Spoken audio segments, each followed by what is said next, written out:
네, 안녕하세요. 4월 27일 토요일 새벽기도에 시작하겠습니다. 기도하겠습니다. 은혜로우신 우리 아버지 주의 은총과 사랑을 감사와 찬송과 영광을 돌립니다. 하나님께서 오늘도 새날을 허락해 주셨습니다. 오늘도 우리 안에 계신 성령님과 동행하는 귀한 하루가 되게 하시고 성령께서 우리에게 어떻게 말씀하시는지 우리를 어디로 인도하시는지 민감하게 감지하고 또 그 인도하심에 순종하는 귀한 하루가 되게 하여 주옵소서. 하나님 아버지, 오늘도 가는 곳마다 하는 일마다 또 만나는 사람들마다 나를 통하여 주의 놀라운 역사들이 나타나게 하여 주시옵소서. 특별히 내일은 또 주의 거룩한 날입니다.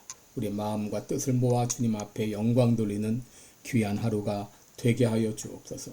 이 시간도 세계 여러 나라에서 복음을 증거하고 있는 우리 모든 선교사님들 오늘도 능력의 창중에 붙잡아 주시며 이 귀한 사역 잘 감당케 하여 주시옵소서. 연약한 중에 있는 우리 모든 성도들 오늘도 찾아가 주시며 주의 능력의 손으로 어루만져 주시사 깨끗이 나음을 얻게 하여 주옵소서. 오늘 하루도 주님 앞에 의탁하며 예수님의 이름으로 기도드리옵나이다. 아멘. 네, 찬송가 144장입니다. 예수 나를 위하여 십자가를 질 때 144장입니다. 예전 찬송가도 똑같이 144장입니다.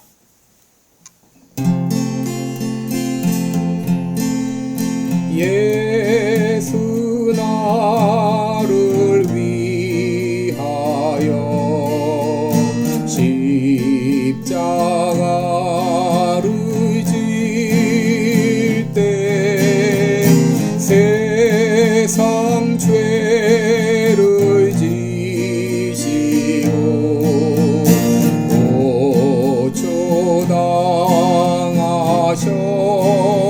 고초당하셨네.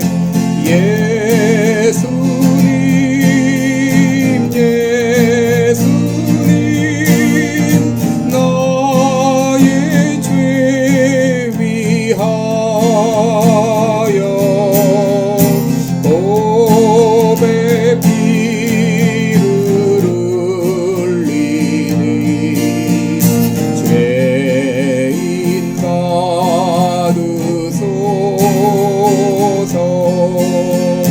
이 십자가를 지신 무슨 죄가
네, 우리 오늘은 마태복음 3장 13절부터입니다.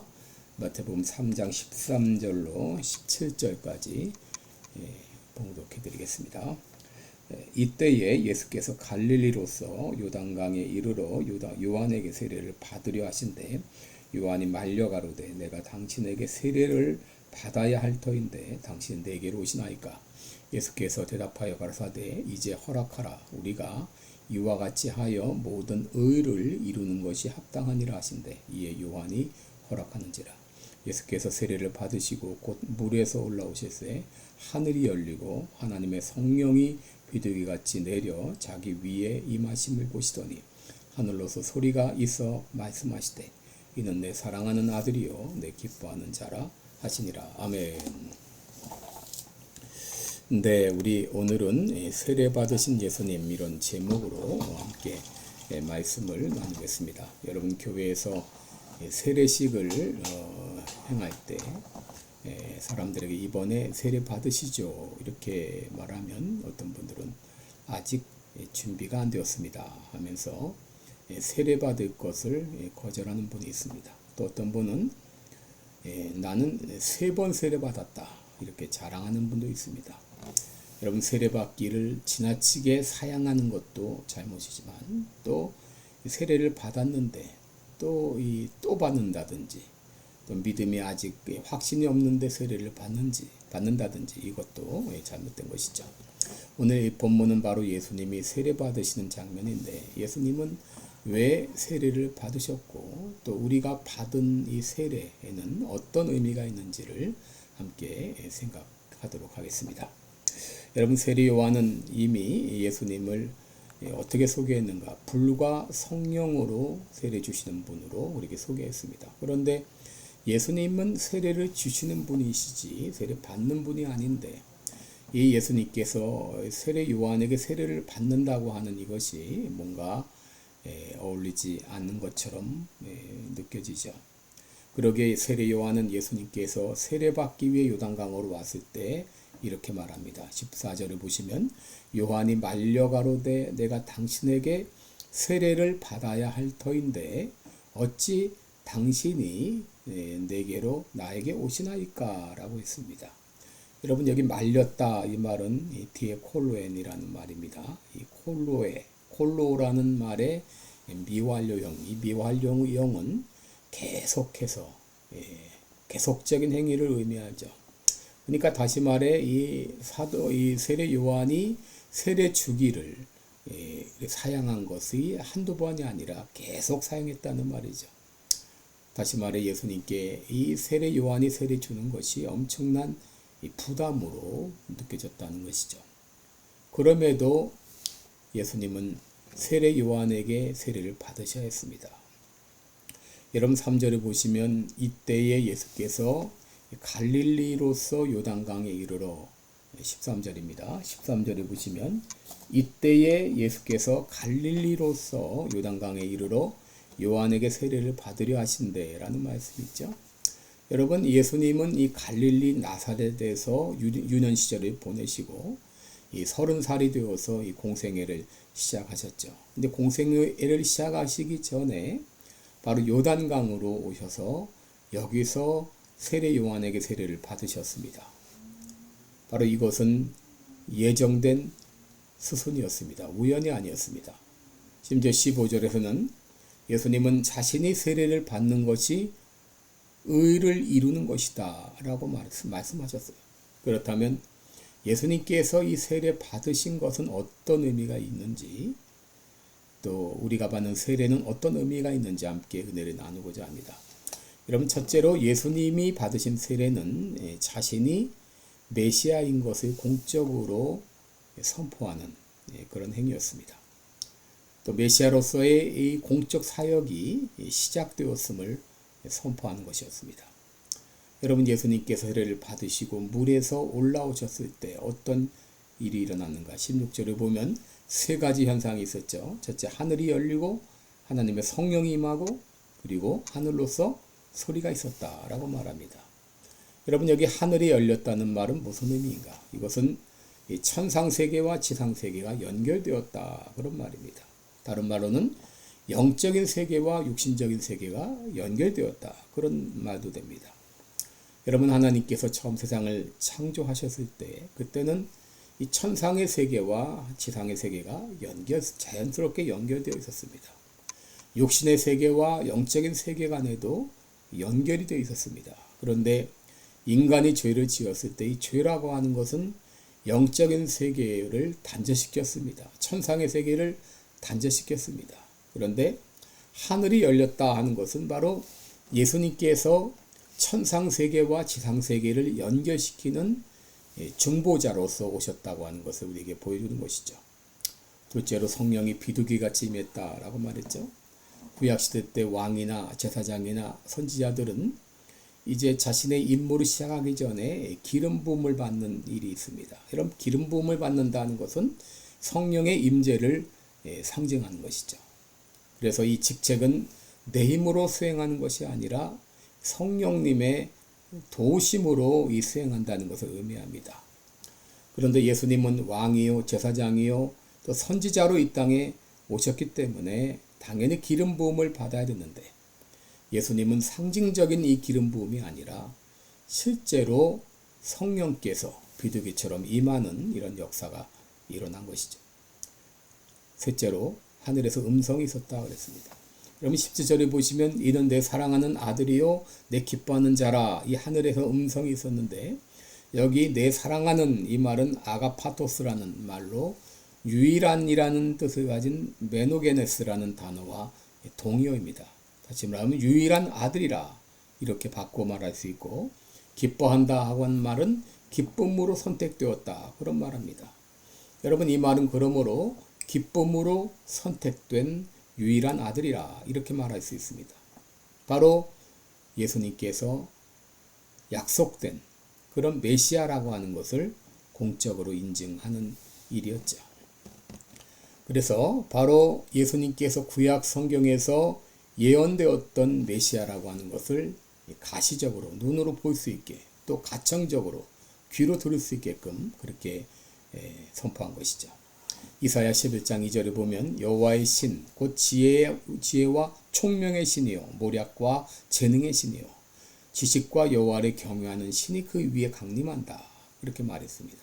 또 이사야 42장 1절에 내가 붙드는 나의 종, 내 마음에 기뻐하는 나의 택한 사람을 보라. 내가 나의 신을 그에게 주었은즉 그가 이방에 공의를 베풀리라 라고 했고, 이사야 61장 1절에도 주 여호와의 신이 내게 임하셨으니 이는 여호와께서 내게 기름을 부으사 가난한 자에게 아름다운 소식을 전하게 하려 하심이라 라고 말했습니다. 바로 구약 성경에 예언되었던 그 성령의 강림이 바로 예수님께 임함으로 말미암아 예수님께서 예언되었던 바로 이 메시아라고 하는 것을 공적으로 선포한 일이 되겠습니다. 바로 이것이 예수님이 세례 받을 때 일어났던 일이죠. 여러분, 우리가 받는 세례에도 이 두 가지 의미가 있습니다. 예수님이 세례 받으심과 동시에 그는 메시아라는 것을 선포하고 메시아로서의 그 직책을 잘 감당케 하기 위해서 성령의 강림이 있었던 것과 마찬가지로 우리가 받는 세례에도 이 두 가지 의미가 있어요. 바로 우리가 세례 받을 때 나는 누구인지에 대한 선포입니다. 내가 누구입니까? 바로 내가 하나님의 자녀가 되었다는 선포입니다.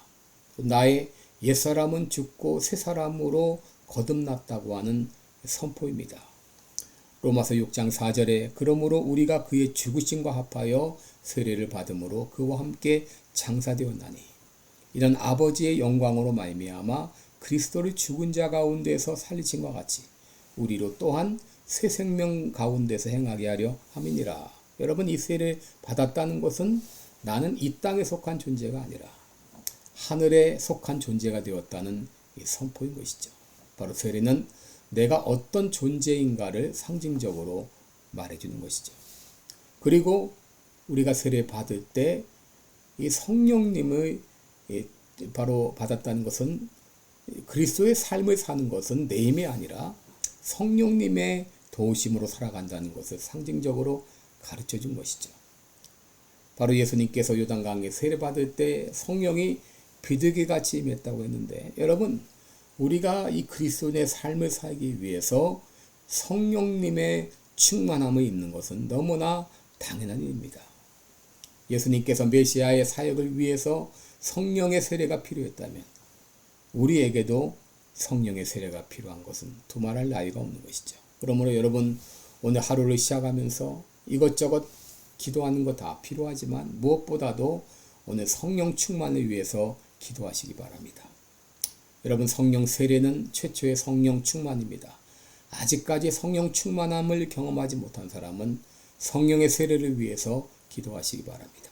이미 성령 충만을 경험하신 분은 또다시 충만할 수 있도록 재충만을 위해서 기도하시기 바랍니다. 크게 둘째로 예수님이 받으신 세례는 자신을 죄인과 동일시하는 행위입니다. 여러분, 세례 요한이 예수님께 세례 주기를 주저할 때 예수님 말씀하시죠. 15절에 보면 이와 같이 하여 모든 의를 이루는 것이 합당하니라 그랬습니다. 바로 이 자신이 세례 받는 것이 의를 이루는 것이다 라고 말합니다. 여러분, 로마서 3장 21절 보게 되면 이제는 율법 외에 하나님의 한 의가 나타났다 라고 했습니다. 그리고 3장 24절에 보면 그리스도 예수 안에 있는 구속으로 말미암아 하나님의 은혜로 값없이 의롭다 하심을 얻은 자 되었다 라고 말합니다. 바로 이 예수님을 통해서 하나님의 의가 나타났다 라고 말하는데, 여러분, 이 말의 의미가 무엇인가요?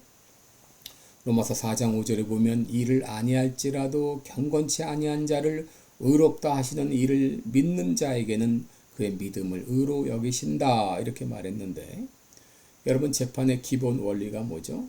죄 있는 사람은 죄 있다고 판정을 내리고 죄 없는 사람은 죄가 없다, 무죄하다고 판결 내리는 것이 재판의 가장 기본 원리이죠.